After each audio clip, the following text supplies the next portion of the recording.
Everybody else will practice. Look for the challenge of playing the Raiders. It is the Raiders, and so we understand that, and it doesn't really matter what the records are. It's still those two teams playing each other, and I'm sure it'll be a good game to watch. So with that, time's yours. How much of Sunday do you think is going to be a lot geared towards evaluating younger players, because it is the last game, and specifically a running back like Daniel Pierce? You're looking to get him some action this week? Yeah, we'll see how it goes. He'll be in there. He'll practice, and he's been doing that gradually, working him in. So making sure that he's comfortable with what we're doing, and I mean, there's a chance that he would have a chance to get up there. But Herbie, I got to see that as we go here. Right? See how he does in the rest of the practices here. Andy, how much of a reward is it for some of these guys that are practice squad players, or these guys that work all year to finally actually play the game, given the circumstances though, but they are being able to play an NFL game? How much of a reward is it? Yeah. I think for their careers, it's great to get stuff on tape, plays on tape, and then I think from an evaluation process for Brett and the coaches, I think it's a good time to look at them in a game, a real game. It's different than preseason. It's different than training camp and so on. Yeah. Because you guys are not in playoff contention, have you started the scheme eval, player evaluation for this season already, or will that be something that you do? Yeah, that's something. Get through this game here, and then you do all that. And is there any sort of strange feeling this one? Basically, what no in your last game is, unless it's a Super Bowl. Sort of strange feeling for you personally on that? Yeah, I want to keep that a strange feeling. So, yeah. So you don't like ending right now, obviously. But that's what it is. And then you gotta go back and fix things, make sure they're right. Is there a chance that you and Moore get a chance to start tonight? I'll tell you here as we go through the week. But he's going to be out there today and do his thing. And how cognizant are coaches when it comes to bonuses and incentives and players' contracts coming down toward the end of the season? Don't worry about all that. Just go play, right? We talked a little bit on the Zoom about Chris getting a full week this week. What have you seen from him these last couple of days? Comfort level and all that stuff. It's been a weird kind of ramp up for him. Yeah, so first day back here. We did a little yesterday, but not much. We'll do more today. I think every day that he has an opportunity to do it, he's better at it. We went through the walkthrough, gave him a new load here to pick up, and he handled that the very good part of it. And you've had a full year now for Sharp. Just looking ahead, do you see him more as a receiver or as a running back? What do you see as one? I think both. I think a good off season of strength training and eating right and doing all those things that you need to do to play that position over extended period of time, I think will benefit him. Is there somebody you compared to the past that's done both like that? Yeah, I'm sure there is. Right off the top, I'll give it to you. But along those same lines, though, especially here with Busby, in Philly, you do have guys who are highly versatile, Brian Westbrook, Sean McCoy is a young guy. How often do you find yourself asking the young running backs to watch how you utilize those guys in this game? What we try to do is put him in that position. If we have the cut-ups on him, then we show it to him. Listen, he's been a wide receiver. He's different than the other guys, where he's actually played that position. So there are a few more things you can do with him. I don't bring up names. I don't want to insult any of those guys because they're all great players, and he's just starting off here. So. We mentioned it before, but with Pat's injury, the offseason quarterback is going to be rather important. I guess, what has Chris showed you to maybe be in that mix, to be that role? Yeah, I think this game will be another audition for that. So I think that's good. He did a nice job last week, and in the time he had to execute and jump in there the week before. So it's we'll just see where he continues to grow at. Coach, off the NFL side, I'm not sure if you had a chance to talk to him, but kind of leading him. Teammate is Utah forever.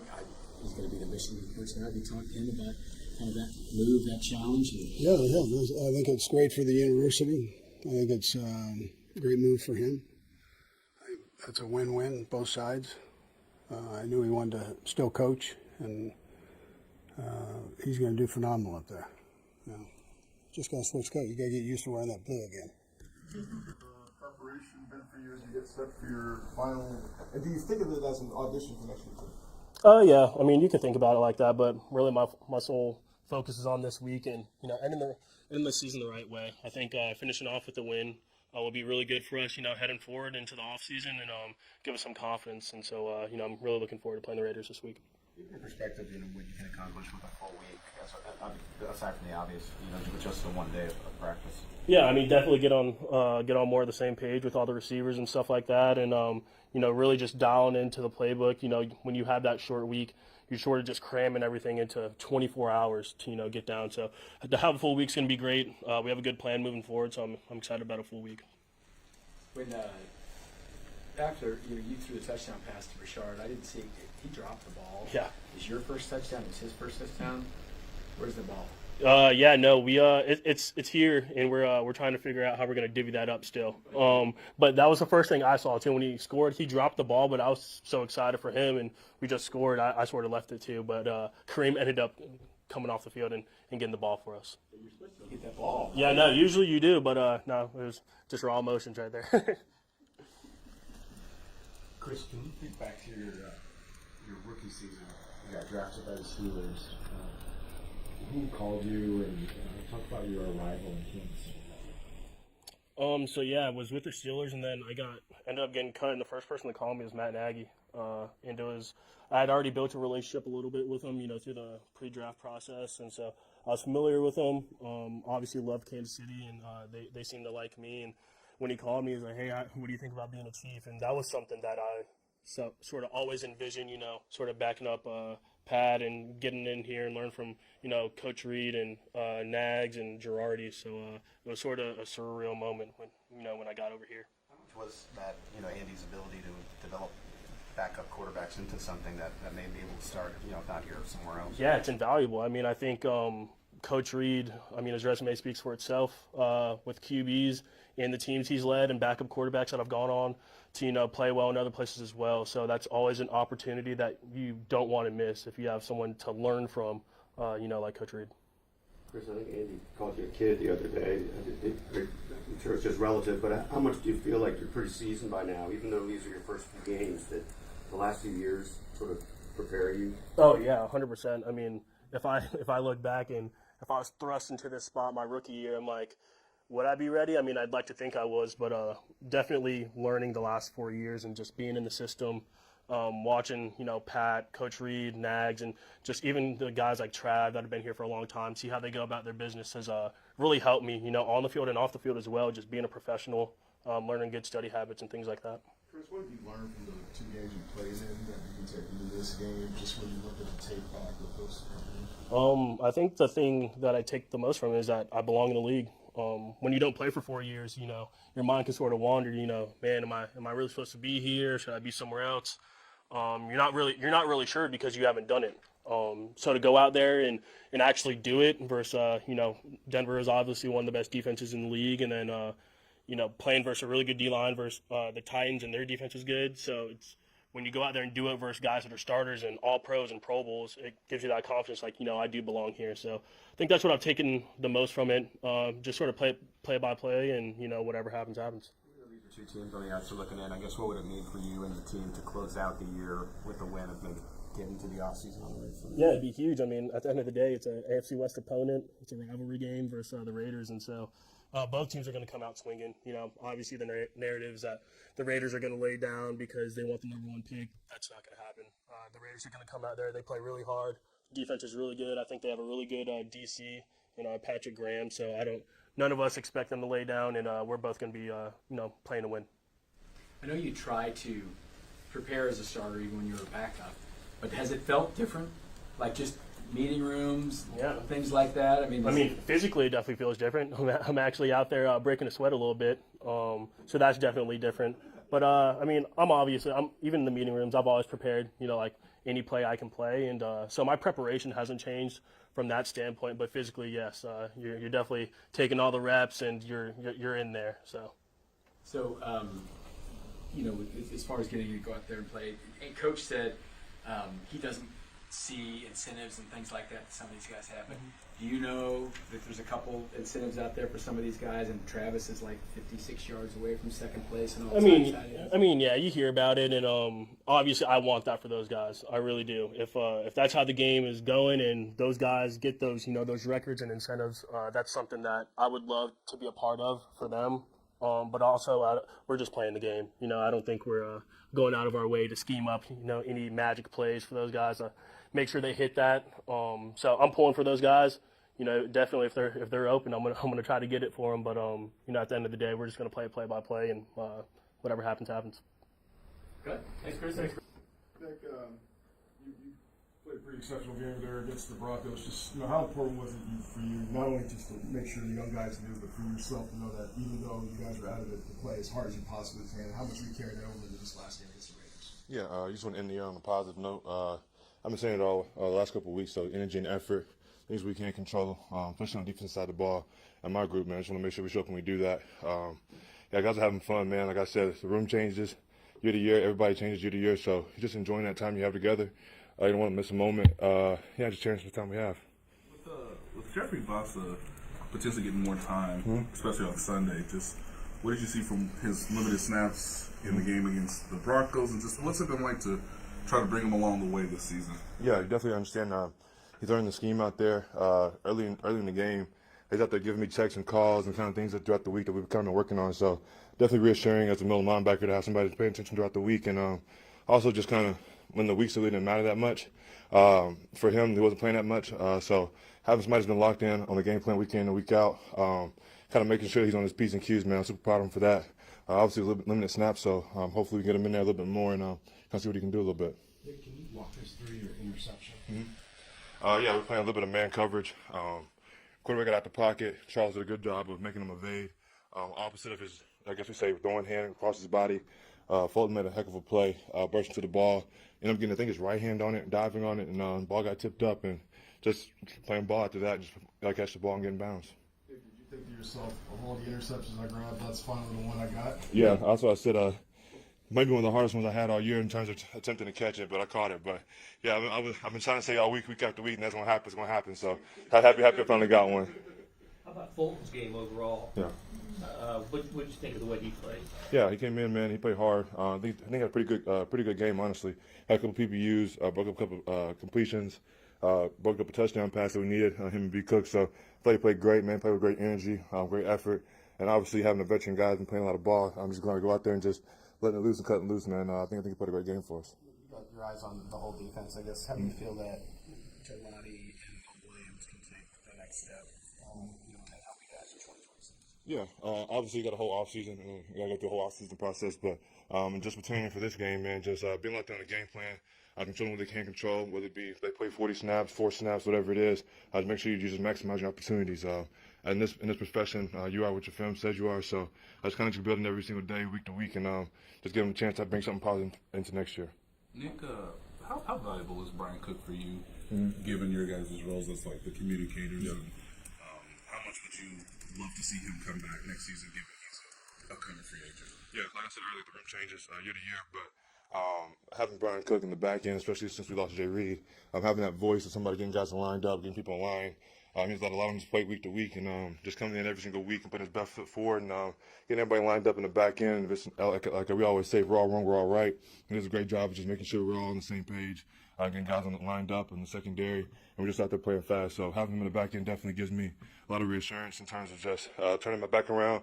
If I do a signal or something, he's going to get it communicated across the board. So, yeah, B. Cook's been great for us. How much do you embrace those young players and rookies coming to you for advice on what to do and what to get lined up and how do you embrace that role as you transition to a better? Yeah, it's been honestly pretty cool. I was making a joke with Drew last week that I looked in the huddle I'm looking around, and everybody else is like way younger than me. But yeah, I was looking around, and everybody's just like looking at me with big eyes and stuff like that. But it's just part of the profession, man. It's pretty fun, man. See a lot of people go out there chasing their dreams, man. Just super excited to be out there in that moment, just cherishing the time, and just making sure they just have a great experience, making sure I can do my part, and make sure they have a good game or have a confident game and play a confident game. So yeah, man, it's super cool. This is obviously it's a position you're not used to being in with this team the entire time you've been here. And down to this end here, there's a bunch of guys on injured reserve. Some of the guys maybe don't want to play. You seem to fight to get back in there all the time. What is it about football and you, and no matter what the stakes are, that you want to be out there and follow? Yeah, it's just kind of like my story, just my life. My parents, my siblings, just like never taking an opportunity for granted. Everything changes. Life can change in a blink. You can have the ability to play football all day, can take away from you tomorrow. So I just kind of just take that to heart. Just kind of go out there and play every snap like it's my last, and like put them all on the line for the team, for the guys. Everybody's fighting for the one dream, and obviously we want to win the Super Bowl, but everybody's also trying to provide for their family. So as much as I can do that to help them out, and I'm also doing that for my family as well. So go out there and take advantage of every opportunity I have. Nick, speaking of Super Bowl victories, it's undefeated at Allegiant Stadium. What is it about this trip? You guys have been so successful. Honestly, man, I mean, you heard it for a long time, the Raiders and the Chiefs rivalry. They make sure the fans here keep it fresh. Coaching staff and fans also keep it fresh. So we just go out there with a mindset. We're going to go out there and win for our fans, our team. We just want to play good football. It doesn't really matter about location. Obviously, we won a Super Bowl there and stuff like that. But we're going there with the same mindset, regardless of the opponent or who we're playing, or location. Just want to go out there and execute the game plan and try to win. I want to know that week. Back to Brian Cook for a second. I think you used to say that he was always loud, even if he didn't have it right. Yeah. But he was always calling it out. How much has that changed, and how much is his conviction now good about what he's saying out there? Yeah, we don't got a lot of stuff going on in terms of sack scheme and stuff that we're trying to get lined up pre-snap. But yeah, he's for sure 15 times more right than he is wrong in terms of getting guys lined up. And obviously, I have my back turned a lot, and I don't see the whole formation. So there's times I'm giving him a signal. He's like, no, like this is a little bit better for us in this call. So obviously, he's definitely been evolving year to year. This year's obviously taking big steps in terms of just making sure everybody's on the same page, and including me. There's some things that, based off formation or stuff like that, that can be slightly different on how I see it versus how he sees it. And he sees it for a bigger picture than I do. So having an opportunity to kind of communicate with him throughout the week and stuff like that, you can kind of get a better feel for stuff like that. And yeah, he's doing a great job. Do you think that's kind of the biggest growth in his game, that he really sees it completely? Yeah, honestly, his biggest part, I think, is just trusting his eyes, trusting his instincts. This year, I think I've definitely seen that take off in terms of just trusting his eyes getting downhill. As a play last week where he's coming from the right hash on a run play and making a tackle for the line of scrimmage, and Harvey and the running back, those things like that, is just trusting his eyes, shooting his gun, trusting what he sees, and go out there playing fast. I think that's been the biggest step in his game. What's the best part watching guys like Essa and Chu get like real opportunities, and then how do you sort of walk them through a game when so many of these experiences are new and fresh? Yeah, no, it's been awesome to see them grow over the past couple of weeks. Being able to get some real valuable reps throughout these past couple of weeks has been awesome, and it's been against great edge rushers too. So seeing them progress and seeing them improve each week, it's been awesome. See, I couldn't be more proud of them. Andy Reid said earlier that he was asked about this is still strange being the last game. He's like, you want to keep it strange. I'm sure that's kind of the mentality that you guys have, but is it kind of a weird feeling that knowing that this is the last game of the season? Yeah, definitely. It is weird. I mean, in my 5 years now, every single other year we've been at least to the AFC Championship, so it definitely feels different. But for us, it's about focusing on this week, going out there and playing our best ball of the year, and finishing the season the right way.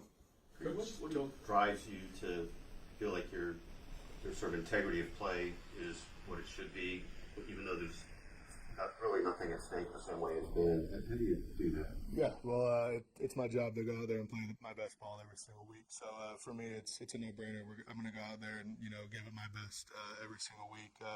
That's what I'm paid to do, and so yeah, for me, it's an easy decision to go out there and play. If you're on the field, you should be playing to win. So yeah. Does it come with any extra challenge when it's like this? Like, I got to reach back? Yeah, I don't really think so. For me, it's just focusing on being in the present, making sure you're doing the right things, in the present. Don't focus on the future, don't focus on the past. Just focus on what you're doing and the task at hand right now. I just told this on Monday on the Zoom that Trey's probably his ankle. Trey wants to play. What have you seen from him this year, battling through all the things and, wanting to go out there and play, even though maybe it wasn't the smartest thing to do on Christmas? Yeah, he's one of the toughest guys I've met. He battles through injuries. He does that, and he wants to show up and be a positive impact on the team. So I couldn't be more proud of Trey and how he's came out this year. Has handled the different injuries over the season and continued fighting on. What have you felt from Chris Oladokin as he's kind of got thrown in the game? Short week, now it's like a real week in practice. I mean, what's he been like? Yeah, no, he's been awesome. Chris is he's a great player and a great teammate. So seeing him get this opportunity has been awesome, and he's made some great plays. He's done a great job coming in every day, being a good leader for this team. Focusing on making sure he's ready for Sunday or Thursday last week. But just making sure he's ready to roll. He's been awesome with it, and he's not someone that's taking it for granted. He's coming in, putting his best foot forward every day. Entering the season, I think a lot of the chatter line was the question of can Kingsley do this? What has it meant to see him really take that challenge and prove he could? Yeah, he's been awesome this year, and seeing him just improve at a new position he's never played, improve each week throughout the season. He's been awesome, and it's been a blast playing with him this season. Getting to know him better, playing right by him, things like that. Great teammate, great person, great football player. So it's been awesome to see him improve each week. How important is your personal starting streak, and do you even remember the last time you missed a start going back to college? Yeah, I can't remember the last time I missed a start, to be honest. But no, it's not something I think about too much. For me, it's just about focusing on playing this game. So I don't even really know what number I'm at or anything. So for me, it's just about going out there and being ready to play every week. Reid, this is 5 years now for you. What's the best part of Travis as a teammate that maybe we don't see on game days? Yeah, I mean, aside from being, the elite talent that he is on the field, he's also just a great human being. He's a guy that you can lean on. He's someone that you can, if you're having trouble with stuff, he can help. He can help you fix things. He's someone that's easy to talk to, someone that makes you feel, comfortable as soon as you walk in the building. So he's awesome to be around. He's one of the guys that, initially set the culture here. When Coach Reid came in, and he's carried that torch for the past how many years he's been here, whatever it is, 20 years. But but no, he's been awesome to have in the building, awesome to have as a teammate, and it's been great. Is there an example where, like you said, he helped you fix something in your game, or maybe another teammate, something that you maybe that you'll always sort of remember? Yeah, just my first start. He's someone that came up to me, talked about going out there and playing confidently. Saying you're good enough to do it. Go out there, play your ball. We know you're good enough to do it. Be confident in it. Have fun with it. He's one of those guys that he doesn't let the moment ever get too tense. He's someone that kind of just stays steady, and it's awesome to have as a leader someone that does that. Kind of playing off a little bit when you saw him run out there and everyone had, when the offensive player were getting announced it. Did you kind of sense that, when you guys were running out there, that like, oh man, he took a little time to realize that? Yeah, I wasn't paying too much attention. But no, I mean, he has so many, unforgettable memories in this stadium and then on this team. It's been awesome to see him since I was, in high school watching him play. He's had so many memories. So just seeing him make plays still, doing all these things, it's been awesome to see. And hopefully he's back next year. So we'll see. But yeah, no, just seeing what he's done, it's been awesome. It's been, I'm sure, very odd, but Patrick's been rehabbing all this stuff. Is he trying to poke his head in the meeting room? Has he been around? Have you communication about game guys? Yeah, definitely. He's been around. He's still, helping out, leading guys. So he's been awesome to have, even through injury, when he's not out there, in every meeting, in the practices, all those things. He's still in the building, being able to talk to guys, and it's been great. So he's been awesome to have around. Anybody else? Last one. You guys have never lost at Allegiant Stadium. Can you put your finger on why you're so successful there?